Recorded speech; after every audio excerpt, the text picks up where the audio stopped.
L'actualité est toujours dominée par les obsèques du président ghanéen, John Atta Mills, a été inhumé hier en présence de plusieurs chefs d'État de la CEDEAO, parmi lesquels le président Alassane Ouattara, de nombreux dignitaires étrangers, donc le secrétaire d'État américain Hillary Clinton, ont pris part à ces obsèques. Jérôme Kofi Abolin. C'est la place de l'indépendance dans la capitale ghanéenne, Accra, qui a servi de cadre à la cérémonie d'hommage au président John Atta Mills, décédé le 24 juillet dernier. Cérémonie notamment marquée par des discours d'hommage des autorités ghanéennes avec des prières et chants, à l'instar de plusieurs chefs d'État et de gouvernement ainsi que de nombreux dignitaires étrangers présents. Le président ivoirien Alassane Ouattara, après s'être incliné sur la dépouille, a écrit dans le livre des condoléances pour traduire sa compassion. Il a indiqué que la disparition du président John Atta Mills est une perte cruelle pour l'Afrique de l'Ouest et tout le continent africain.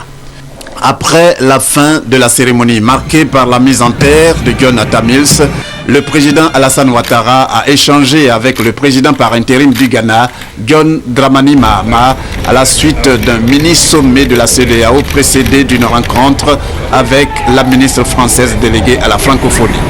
Rencontre au cours de laquelle il a été essentiellement question du prochain sommet de la francophonie, des relations entre la France et la Côte d'Ivoire et surtout de la situation du Ghana liée à la disparition de John Atta Mills.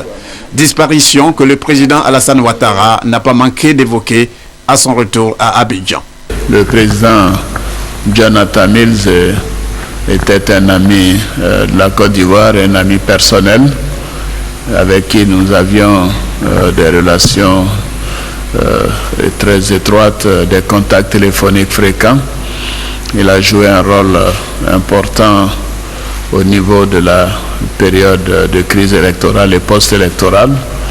Il nous a accompagnés, il a essayé de faciliter les choses, il s'est impliqué. Beaucoup de nos compatriotes étaient au Ghana et nous a tenus informés de ce qu'il pouvait faire pour maintenir donc la tranquillité entre la Côte d'Ivoire et le Ghana. C'est une très grande perte. C'était un homme d'État apprécié de manière universelle. Donc je voudrais lui rendre hommage et dire que nous avons perdu un grand ami de la Côte d'Ivoire.